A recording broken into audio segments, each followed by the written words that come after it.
guys, so I just wanted to do a video on some dub chord sequencing principles. So let's start out just by literally making some drums right here. So your drums and your bass are your core elements of dub techno. So to really know where you're gonna put your chords, you kind of wanna have some drums and some bass to put them over. And so typically you have a 4 to the floor kick, right? By the way, guys, if you want some more exclusive dub techno content, help to support the channel, grab some samples, get involved with some chats about dub techno and stuff. You can get all that on my Patreon. I'll link that right here and down in the comments. So to the topic of the video, I'm now going to make some dub chords with operator, okay? And I'm just going to start with a saw wave. In fact, I'm just going to start with a sine and put the sequence in, right? And I'm just going to be using one key while I just record in a sequence. Now I'm just going to nod my head and play along until I feel like a note fits in, okay? So right there.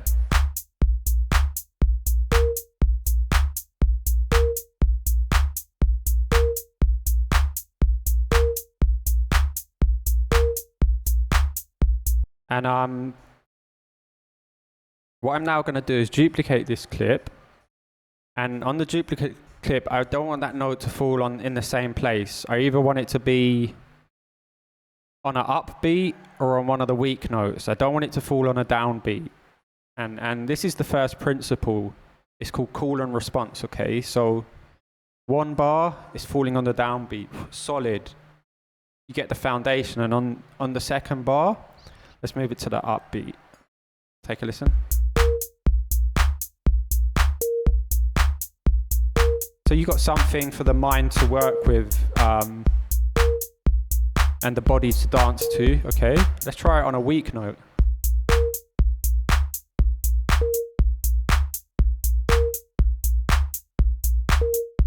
I prefer it just on the upbeat. Let's try it on an earlier upbeat.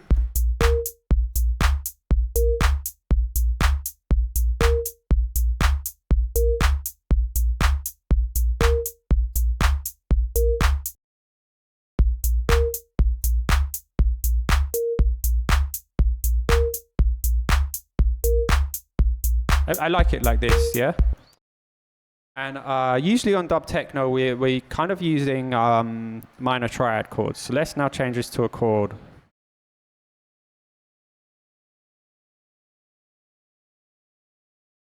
So I'm now going to make a quick dub chord, all right? So this is basic stuff. We use a saw wave and get rid of this frequency key to 0. Pitch it down a bit.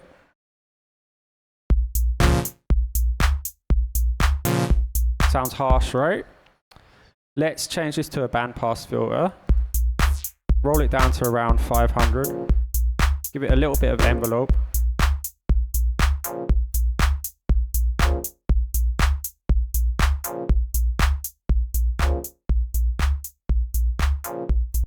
Nice, so we're starting to get a dub chord sound. The next thing I like to do is just play with the amp envelope a little bit. And roll the sustain down a bit. And also on the filter envelope, I'm gonna make the decay a little bit longer.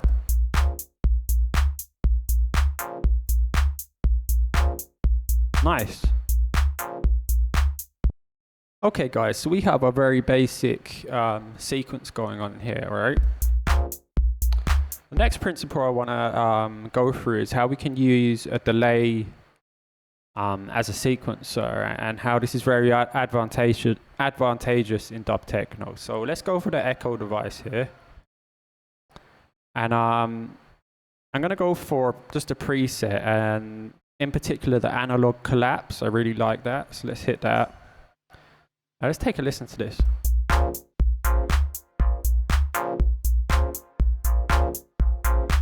So suddenly we have more dub chords, like an extended sequence. But let's just go into the delay and like fine tune some of the settings here. First thing I'm going to do is turn the feedback to 0. I only want one note. I don't want repetitions after that, okay? Next thing I'm going to look at is the filter here.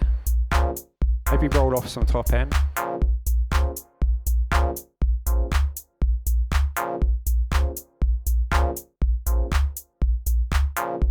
Let's play around with the mix.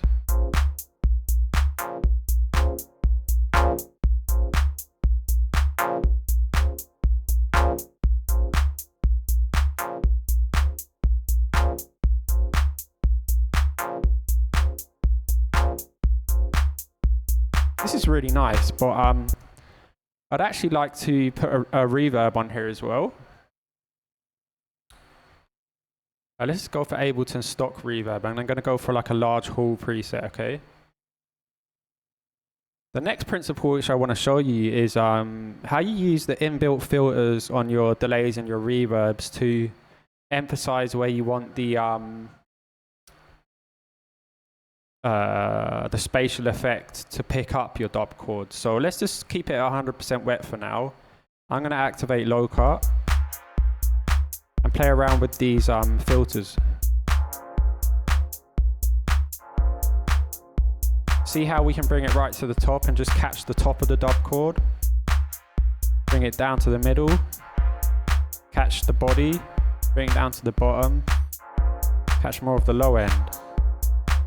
In this particular instance, I just want to catch the top end here. So I'm going to move it up there. Let's just back off the mix now. So we have our full frequency dub chord, which is the dub chord before it enters the delay. The reverb's picking that up and ringing it out, okay? And then we get the reply coming from the delayed one, which is lower in frequency. The reverb's not picking that up. Core principle in dub techno, okay? The next thing I want to show you to add more interest to this groove is we can actually work with velocity. So back to operator here, I'm going to go into the matrix. I'm going to set the velocity to the filter frequency amount here. Let's turn the amount up. Excuse the banging going on outside, guys. I can't do much about it. Right, so we have the velocity mapped to the filter frequency, right? Let's now go into the clip and put in some low velocity notes.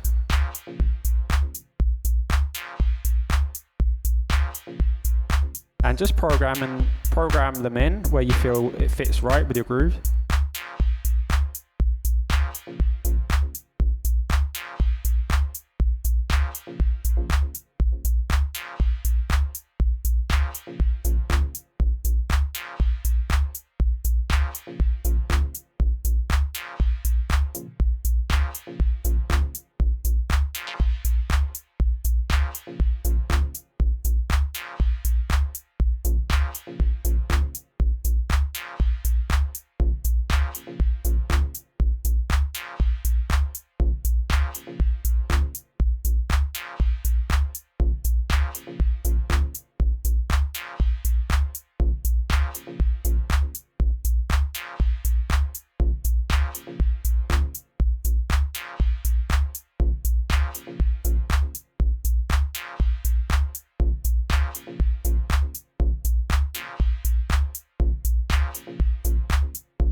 Nice.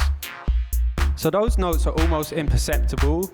They're quite quiet and low down, but they really add to the groove, okay?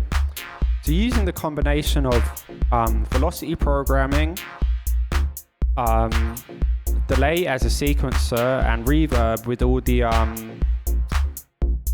filter attenuation, you can come up with some really interesting results. The next step is to modulate some of these parameters. So right now I'm gonna hit record here. Just play around with the filters on the delays and the reverbs, okay?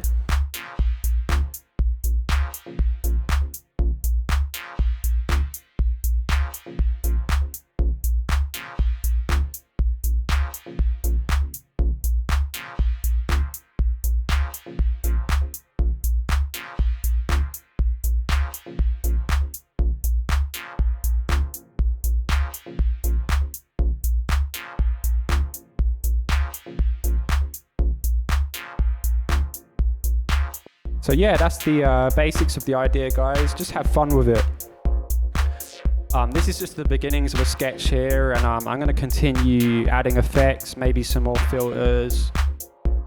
This could go on forever, but otherwise the video will go on for too long. If you guys would like to get some more exclusive dub techno content, Ableton live set samples and more, please come see me on my Patreon, Full Circle Audio. I'd love to see you there. I'll link the Patreon right here and down in the comments. See you next time.